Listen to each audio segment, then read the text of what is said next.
Este podcast é recomendado apenas para maiores de 18 anos.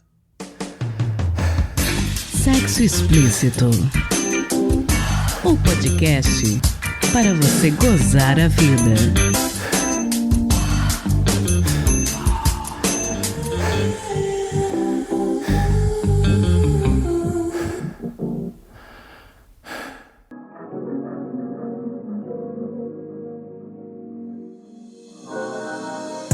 Taradinhos, tudo bem com vocês? Aqui quem fala é Priscila Armani e esse é o Sexo Explícito, podcast que acredita no poder transformador da solidariedade. A parada do orgulho LGBTQIA+, ocorreu na Avenida Paulista, em São Paulo, no dia 11 de junho. Este ano o tema foi Queremos Políticas Sociais para LGBT+, por inteiro e não pela metade, visando reforçar a importância de lutar pela proteção social da comunidade, exigir direitos negados e celebrar a diversidade. Tendo isso em vista, no mês do orgulho, queremos valorizar iniciativas importantes e por isso incentivamos vocês a conhecer mais e ajudar as duas instituições que são nossas convidadas hoje no podcast. Este episódio é mais do que especial, porque conversamos não com uma, mas com duas pessoas que fizeram e fazem a diferença na vida de milhares de pessoas LGBTQIA+, no Brasil. Primeiro, vocês vão ouvir a Karen Arruda da Casa Amiga, uma casa de acolhimento LGBTQIA+, que está em Manaus, na região norte do país. Fundada em 2018, essa é a primeira casa de apoio a essa população da região norte. Depois eu converso com o Beto Silva da Casa Florescer, que fica em São Paulo e é uma casa de acolhida focada em receber travestis e mulheres transexuais. Dividida em 3 unidades, essa organização não governamental foi criada em 2016 e também precisa da nossa ajuda para continuar a fazer o seu trabalho fundamental. Na data de publicação deste episódio, o Sexo Explícito estará realizando a doação de R$50 para cada uma dessas instituições e incentivamos vocês a fazerem o mesmo. A minha opinião é que devemos usar datas comemorativas como o mês do orgulho LGBTQIA+, para contribuirmos da forma que for possível para sermos aliados dessa causa de direitos humanos que é tão fundamental para a nossa sociedade como um todo. Todos os contatos e formas de ajudar estarão na descrição desse episódio lá no nosso site sexoexplicitopodcast.com.br. E antes de irmos para as nossas entrevistas, gostaria de pedir para você considerar apoiar financeiramente o Sexo Explícito, possibilitar que nós possamos melhorar o podcast. Por apenas R$10 por mês você pode nos ajudar a retomar definitivamente os contos eróticos e ainda trazer mais conteúdos e novidades para você. Vai lá em apoia.se/Sexo Explícito Podcast e nos dê essa força. Obrigada! E aquele aviso de sempre, se possível não ouça este episódio pelo aplicativo Musical Verdinho. Se você insistir em ouvir pelo Spotify, é sua obrigação moral ir lá no aplicativo e me dar uma nota alta, hein? Eu sofro lá com notas baixas que são consequência de boicote de puritanos. E se você for nosso ouvinte pelo YouTube, agradeço imensamente se puder se inscrever no nosso canal Sexo Explícito Podcast e deixar o seu like, beleza? Então, bora pro episódio!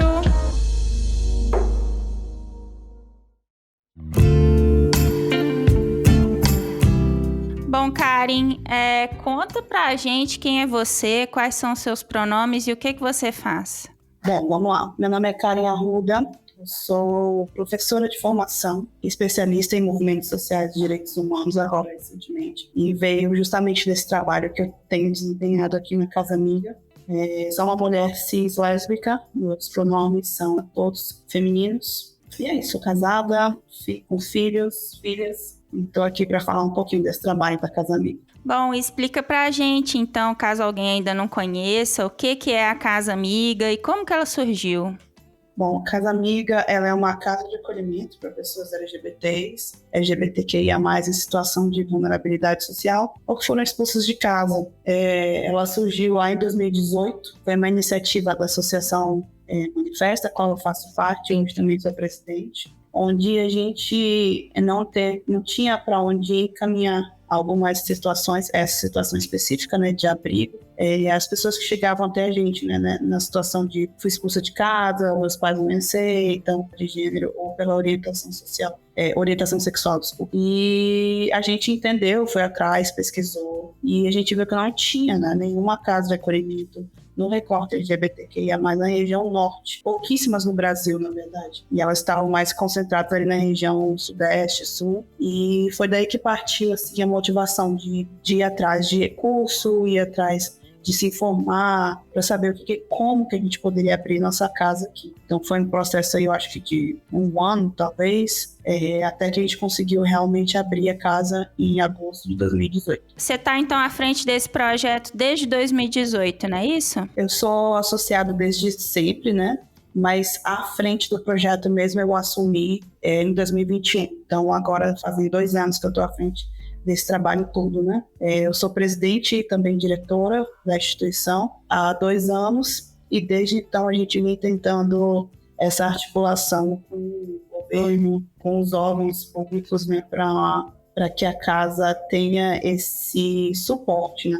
Porque a gente faz um trabalho que, teoricamente, é um trabalho do Estado, de abrigamento, mas o Estado, pelo menos aqui, não supre essa necessidade ainda, né? Então, a gente vai atrás justamente desse fortalecimento para que a gente consiga continuar trabalhando em prol disso, né? A nossa comunidade, infelizmente, ela não consegue se adaptar nos abrigos que existem na cidade, principalmente a sigla T, né, trans e travesti, porque a sua identidade de gênero não é respeitada, então acabam indo para abrigos aí tradicionalmente ou masculinos ou femininos e acabam vivenciando mais violências lá dentro. Então, por isso que eu digo que a casa ela se faz necessária ainda aqui no estado, porque a gente trabalha além do abrigo, né, que é a moradia e a alimentação. A gente vai para além disso, né? A gente está vivendo em um coletivo aqui, a gente está em comunidade, onde é muito importante esse contato, essa troca com os seus pares, né? Você encontrar outras pessoas trans, outras travestis, encontrar outras mulheres lésbicas, outros homens cis, gays e bis e tudo. É muito importante para fortalecer a gente enquanto ser humano, partindo do princípio de que a gente foi expulso de casa, da sua própria família, por essas questões. Então a gente precisa se fortalecer de alguma forma e entender que a gente não é diferente de ninguém, sabe? Só porque a identidade de gênero é diferente da tradicional, ou a minha orientação sexual é diferente da tradicional. Então, as pessoas acabam encontrando esse afeto aqui dentro. E para além disso, a gente também trabalha com a capacitação, formação, cursos profissionalizantes para que a gente consiga uma melhor inserção no mercado de trabalho, consiga empregos mais rápido e fortalecer aí a nossa autonomia, né, de seguir com a nossa vida. Você faz ideia de quantas pessoas já passaram pela Casa Amiga? Quantas pessoas vocês já ajudaram e ajudam? A gente tem uma estimativa de 403 pessoas acolhidas,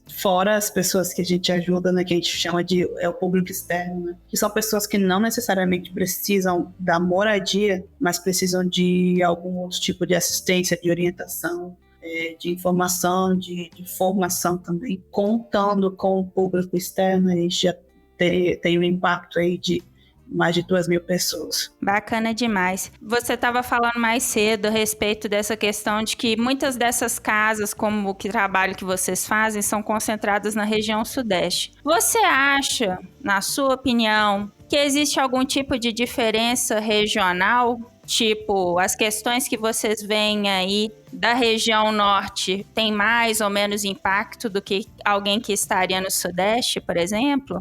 Eu acredito que as questões elas são as mesmas, o preconceito é o mesmo. Manaus é a 3ª cidade que mais mata pessoas trans e travestis do Brasil. O Brasil é o país que mais mata e Manaus está em 3º lugar. Então, assim, as dificuldades, os desafios, eles são os mesmos em qualquer lugar do país. Eu colocaria um pouquinho assim dificuldade aqui por questões regionais, por exemplo, a cultura indígena aqui é muito forte, sempre foi. Então tem um certo tradicionalismo aí também, né? Já avançamos sim algumas pautas dentro da comunidade indígena, mas ainda tem um preconceito muito grande Então, acho que talvez eu adicionaria essa peculiaridade, mas os desafios no país todo são os mesmos. A única diferença que eu digo é que, por exemplo, o eixo Rio-São Paulo ele está um pouquinho mais evoluído em questões de políticas públicas para a nossa população. Mas as dificuldades são as mesmas. Você estava falando muito dessa questão de que as populações que acabam precisando mais de abrigo são as populações trans, populações travestis. Atualmente, a Casa Amiga, como que ela tá? Vocês estão precisando de alguma coisa especificamente? Falando isso porque, né, a gente sabe que alguns ouvintes têm desejo de ajudar. Vocês estão com algumas necessidades mais prementes do que outras? Eu diria que a nossa necessidade, desde que a gente começou até hoje, ainda é questão financeira de aluguel. Por exemplo, a gente ainda precisa, né, pagar aluguel. O sonho é um dia conseguir um imóvel próprio, né, ou cedido e tal, mas ainda precisamos de aluguel. Então, a ajuda financeira ela é muito importante nesse quesito, porque a gente ajuda muitas pessoas que estão em vulnerabilidade, né? Por expulsões de casa, não tem para onde ir, só tem a rua como opção, mas a própria casa, nesse ponto, acaba ficando em vulnerabilidade também. Né? Porque a gente sabe que a partir do momento que você não paga um aluguel, você está vulnerável, né? Está sujeito a qualquer tipo de situação. Então, a doação financeira ainda se faz muito necessária por esse ponto. A gente tem uma plataforma que é a Benfeitoria, onde as pessoas conseguem cadastrar um cartão de crédito, como se fosse um streaming, né? Você cadastra o cartão de crédito, escolhe um valor mensal lá, a partir de R$20, e aquele valor é descontado, né, todo mês. Eu diria que é a melhor forma de nos ajudar. A gente já tem algumas pessoas cadastradas lá, e a gente recebe aquela quantia mensalmente, e a gente consegue se planejar, né? A gente consegue partir daquele princípio ali para fazer o trabalho. Então, quem tiver interessado é benfeitoria.com/casaamiga-LGBT. Pode ir lá conta um pouquinho da nossa história também, lá tem todas as informações, tem como se cadastrar. E para quem, né, tem interesse em fazer uma doação pontual, né, cara, não vou me comprometer de todo mês, né, fazer essa assinatura e tal, mas sei lá, quero fazer uma doação pontual aqui esse mês. Eu posso deixar o Pix da associação para vocês, que é o CNPJ, que é o 33-156-400, ao contrário, 40. Vai direto para nossa conta. Bacana demais. Falando um pouquinho também do funcionamento da casa, quantas pessoas trabalham com vocês aí hoje? Olha, hoje a gente está com 6 pessoas trabalhando, entre 3 efetivos e 3 voluntários, né? E assim, é um número mínimo, né? Básico. Com certeza precisaria de mais pessoas aqui no dia a dia para dar conta de toda a demanda. Se você pudesse, digamos assim, realizar um desejo no próximo dia do Orgulho LGBTQIA+, qual que seria esse? Bom, eu acho que pensando especificamente na situação da casa, eu acho que ter essa segurança, por exemplo, de ter um imóvel onde você tem a segurança de que você não vai ser mandado embora e que você pode acolher as pessoas, que aquilo vai ficar ali, vai continuar ali, e a gente não vai ter essa necessidade de estar se mudando de um lugar para outro. Então, acho que especificamente é isso que eu sonho para a Casa Amiga no momento. Mas para a nossa comunidade em geral, como um todo, eu sonho muito com um dia de termos políticas públicas boas para a nossa comunidade. E nós estamos avançando com a criação, por exemplo, do Conselho Nacional LGBTQIA+, que eu achei perfeito, ótimo, que isso está se concretizando. Então, acho que esse sonho é uma coisa bem palpável, bem tangível, e eu vou esperar por esse dia de ver políticas públicas que cheguem para todos nós, sabe? Que cheguem para toda a população LGBTQIA+, principalmente as periféricas, é onde mais precisa. Karen, eu quero te agradecer muito por ter tirado esse tempinho para conversar comigo e falar do trabalho da Casa Amiga. Queria ressaltar a importância do trabalho que vocês fazem, né, que é fundamental. Queria pedir que você deixasse os contatos de vocês para quem tiver interesse em continuar essas conversas em outros espaços. Beleza, então todos são muito bem-vindos a nos contactar, querer tirar dúvida, conhecer mais da instituição. Nosso maior portal de entrada é o Instagram, né, onde tem mais movimento ali. Então, @casaamiga-LGBT, pode ir lá seguir a gente. E-mail casaamiga-lgbt@gmail.com, e o telefone para contato é o DDD 92 Telefone 992987970. Estamos por aqui de braços abertos. Beleza, todos esses contatos e também os links e o Pix para a gente poder ajudar a Casa Amiga vão estar na descrição desse episódio lá no site sexoexplicitopodcast.com.br. Obrigada. Muito obrigada, gente. Beto, vamos começar. Conta pra gente quem é você, quais são seus pronomes e o que você faz. Priscila, eu sou Alberto Silva, sou administrador, sou um homem branco, cabelos grisalhos. Hoje estou com uma camisa vermelha com umas listas brancas. Devido à minha formação de 23 anos de atuação na área social, hoje eu sou coordenador da Casa Florescer. Pronome ele e dele. Bacana. Explica pra gente o que é a Casa Florescer, onde que ela fica, como que ela surgiu. Priscila, quando eu penso um pouco nas narrativas políticas sociais, eu penso nessa construção de 23 anos que eu atuo desde criança até o idoso. Em 2012, a gente começou a pensar na inclusão de mulheres travestis na época dentro dos espaços de acolhimento. Essa demanda começou a surgir nas portas dos espaços que antes eram pensados enquanto espaços binários, masculino e feminino enquanto sexo biológico. A gente ainda não discutia a questão de identidade de gênero. Então, em 2016, começou o trabalho do Centro de Acolhida Especial para Mulheres Transsexuais e Travestis, Casa Florescer, que é um espaço que acolhe 30 mulheres que vieram da situação de violência, situação de risco, que aqui nesta casa, através de uma parceria de uma organização social CROP e a Prefeitura de São Paulo, ligado à Secretaria de Assistência e Desenvolvimento Social, faz um trabalho de articulação de rede. Para além de acolher, fornecer alimentação, atendimento social e psicológico e oficinas ligadas à questão socioeducativa, pensar outras estratégias de fortalecimento dessa população perante aos desafios que elas enfrentam devido ao preconceito. E pensando no preconceito, a gente tem uma leitura muito prática que pelo 14º ano, o Brasil ainda é o país que mais mata LGBTQIAPNB+. Quando a gente faz esse recorte para as mulheres trans, a gente pensa nessa política de inclusão, de reflexão e de garantia de direito. Então a Casa Florescer é um lugar de plantar sementes e gerar possibilidades. Bacana. Faz quanto tempo que você está à frente do projeto? 7 anos e 4 meses. Bom, fala um pouquinho então sobre quais que são, nesse presente momento, as maiores necessidades da Casa Florescer. A maior necessidade que eu digo da casa e da população LGBTQIA+, é a questão de uma equiparação histórica, tendo em vista que essa população ela passa por muitas negligências de direito, quanto saúde, educação, o respeito social, né? E pensando que só no ano de 2023, mais de 80 pessoas foram violentadas e violentadas de forma bem agressiva que levaram até a morte diante de dados da ANTRA. E a Casa Florescer, o que ela precisa? De empatia, de contribuição, porque para além do aparelho público que dá esse suporte pra gente, que fica tudo mensurado no portal da transparência da prefeitura, é a questão dos insumos. Igual, hoje no São Paulo a gente tá com uma temperatura um pouco mais fria. Então, se as pessoas quiserem doar um cobertor, itens de cama e banho, insumos de higiene e limpeza, alimentos, são super bem-vindos, porque isso de fato potencializa um trabalho mais eficaz e que possibilita com que essas mulheres ocupem outro lugar. Às vezes até aquele perfume que você tem em casa que você não usa mais, aquele agasalho ou aquela maquiagem que de repente você trocou, aqui é bem utilizado,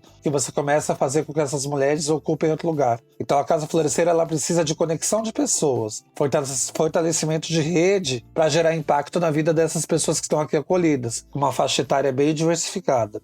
Hoje, nós temos meninas de 19 até 63 anos. Um recorte super importante que tem que ser mensurado é que 93% dessas acolhidas são pessoas pretas, que é um outro recorte social que nós temos que pensar, a questão da raça. E a questão da escolaridade sendo um nível fundamental para médio, porque grande parte dessas mulheres foram expulsas das escolas muito cedo. E 97% são da região norte e nordeste, que migram para essa grande metrópole de São Paulo na busca de um trabalho, de acesso a algum outro lugar que antes lhe era desconhecido. Interessante. Você faz ideia de, ao longo da existência da Casa Florescer, quantas pessoas vocês já ajudaram? Olha, a média chega a quase 1.240 pessoas que já passaram por esse espaço. Porque a partir do momento que você é respeitada, para além de Lei 10.948, que diz respeito ao nome social, respeitada enquanto identidade, estar entre seus pares, você acaba estabelecendo uma conexão de afeto e de segurança, que muitas vezes lá fora você não tem. Então, desse grupo de 1.240 mulheres quase que já passaram por aqui,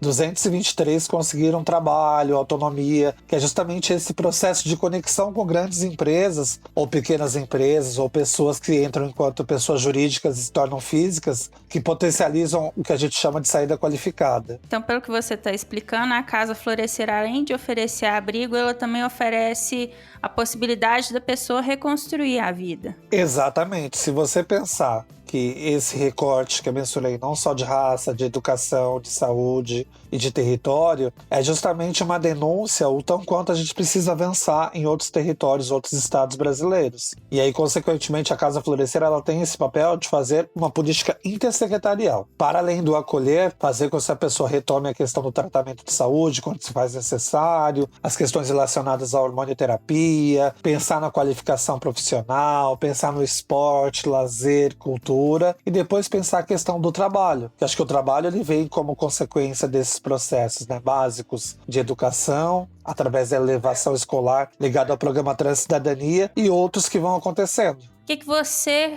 gostaria que mudasse na nossa sociedade para que essas pessoas fossem mais aceitas e incluídas? Entender que, de fato, a população brasileira, a população mundial, ela é diversa. Então, que as pessoas praticassem um pouco mais o respeito, a empatia, que tivesse menos julgamento. A gente sabe que a pauta da parada este ano vai pautar sobre a garantia de direitos, nem um direito a mais, nem a menos. É pensar essa política de garantia de direitos de forma mais assertiva. E pensar que os nossos corpos, as nossas identidades, as nossas orientações fazem parte desse processo de construção das pessoas enquanto seres humanos. O ser humano é plural. Então que as pessoas praticassem um pouco mais deste amor e desse respeito ao próximo. Com certeza, acho que é algo que todos nós precisamos, né? Bom, eu quero agradecer muito, Beto, por você ter conversado com a gente, tirado esse tempinho para falar um pouquinho a respeito do projeto de vocês. E queria te pedir para você deixar os contatos para quem tiver interesse de ajudar e se unir à causa de vocês. Priscila, eu que agradeço a oportunidade de trazer essa pauta, porque estou falando aqui enquanto homem privilegiado, enquanto branquitude e cisgeneridade, mas que faz essa ferramenta de atravessamento com outros corpos, sejam gays, lésbicas, bissexuais, travestis, homens trans, intersexos, pessoas não binárias, a população como um todo. Então, nosso papel é esse. Então, eu fico muito grato de conseguir trazer um pouquinho dessa pauta. E conhecendo um pouquinho mais da Casa Florescer, nós estamos aqui na Rua Prates, número 1101, no Bom Retiro. Quem quiser fazer uma visita, conhecer um pouco do trabalho perante a ótica dessas mulheres, vai ser incrível. Enquanto rede social, o nosso Instagram é @CasaFlorescer1, mas vocês também podem acessar Casa Florescer 2, Casa João Nery, que é um espaço também que atende homens trans, que foi essa política de conexão que a gente conseguiu desenvolver, porque pensa no 2016, implantação da Casa Florescer 1, 2019, implantação da Casa Florescer 2, 2021, implantação da Casa Florescer 3, ligada à população trans masculinas. Isso é um avanço, então a sua contribuição será muito bem-vinda. Então acessa Casa Florescer 1, Casa Florescer 2 ou Casa João Nery e anota o nosso e-mail se tiver alguma proposta de trabalho, voluntário ou de doação. cadiversidade@gmail.com. Ou senão você pode ligar pra gente 3228-0502 3228-0502 e tenha certeza, qualquer contribuição, qualquer atitude, ela é muito bem-vinda. Que a principal contribuição é o afeto. E eu sei que quem vai escutar este podcast vai entender que o afeto ele transforma e faz a sua conexão. Porque quando você acredita, é impossível não florescer. Então vem florescer com a gente. Muito obrigado. Só reforçar que na descrição do episódio, no nosso site, sexoexplicitopodcast.com.br, vão ter todas as informações direitinho que o Beto acabou de falar para quem quiser contribuir.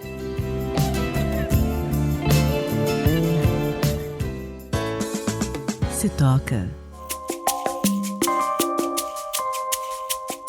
Bom, a dica que eu vou dar nesse episódio vai parecer bastante óbvia, mas eu acho ela válida, tendo em vista que ela vai de encontro com o tema do podcast hoje. A 7ª temporada de Queer Eye, que está no ar na Netflix, traz diversos personagens de todos os tipos sendo ajudados a alcançarem o seu pleno potencial pelos 5 Fabulosos. Esse reality de makeover norte-americano, que já está no ar desde 2018, tinha tudo para já ter perdido seu brilho e encanto, mas o fato dos personagens retratados serem tão bons, além das ricas interações entre os consultores e os personagens, ajudam muito a renovar o nosso interesse pelos temas abordados pelo programa. Esta última temporada, em particular, eu estava bastante descrente de que o show ainda teria algo a oferecer, mas os episódios com os garotos da fraternidade Lambda e com a Steph, a torcedora de New Orleans,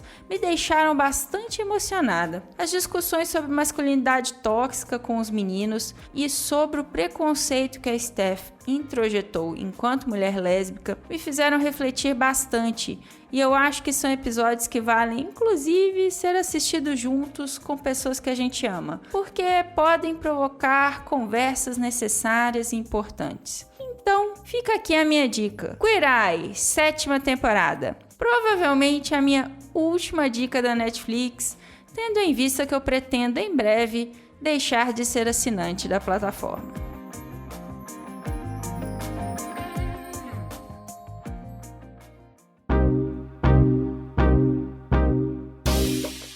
Este foi mais um episódio do podcast Sexo Explícito. Foi bom pra você? Lembrando que todas as informações sobre esses e demais episódios estão em sexoexplicitopodcast.com.br. Nosso site é o melhor lugar para você ouvir o nosso podcast. Pedimos a você que, se possível, não ouça o Sexo Explícito pelo aplicativo Verdinho. Este programa foi editado pela Voz Ativa Produções, produtora de audiovisual independente de protagonismo preto, feminino e LGBTQIA+. Conheça mais no Instagram @VozAtivaProd. Quer ser meu contribuinte? Você tem 2 opções. Pelo nosso Apoia-se em apoia.se/sexoexplicitopodcast, pelo Pix do podcast, que é também o nosso e-mail de contato, sexoexplicitopodcast@gmail.com. Este episódio não seria possível sem os meus contribuintes do mês de maio: André Santos, Conto Sexo Livre, Daniele Silva, Dri Cabanelas, Edgar Egawa, Gustavo de Carvalho, Magnum Leno, Patrícia Canarim e Rogério Oliveira. Obrigada demais por apoiarem Mulheres Podcasters. Estamos no Instagram no @Sexo Explícito Podcast, e você também pode me ouvir em qualquer agregador de podcast de sua preferência, além do Deezer, iTunes, Google Podcast e também no YouTube. E aí, o que você está esperando? Bora gozar a vida? Beijo!